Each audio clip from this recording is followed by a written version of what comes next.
You're listening to the audio production of Lead Like Ike, 10 Business Strategies from the CEO of D-Day by Geoff Loftus, published by Thomas Nelson and read by Mort Crim. Introduction. The world's most daunting business initiative.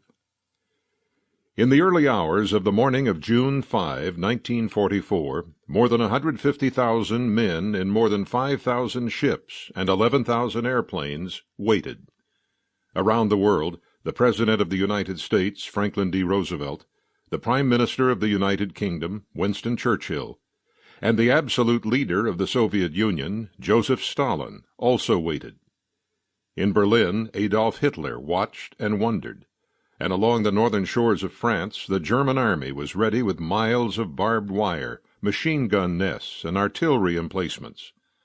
The occupied nations of Europe and millions of Jews imprisoned in death camps waited, desperately hoping.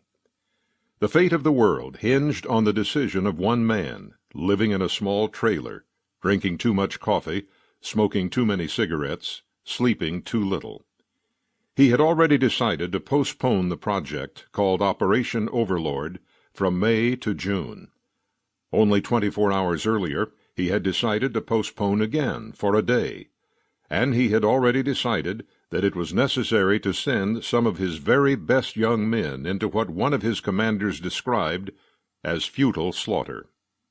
Now, at about 4 a.m. local time in England, surrounded by his senior commanders of the American and British armies, navies, and air forces, Dwight D. Ike Eisenhower had to make one last decision: gamble on the weather and the English Channel tides, and hurl those thousands of young men at the Germans on the far side of the Normandy beaches, or delay again, forcing a wait of 2 weeks for the next operational window, condemning the victims of Nazi tyranny to more oppression and slaughter, and postponing the eventual defeat of Adolf Hitler.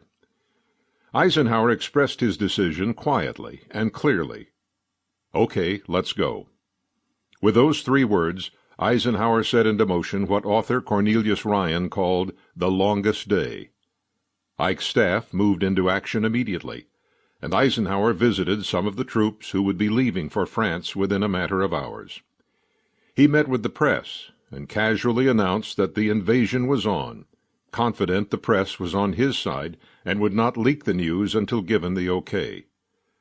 After talking with the reporters, Eisenhower performed an astounding feat of leadership in the face of extraordinary stress. He wrote the following just-in-case press release before the troops had landed. Sample complete. Ready to continue?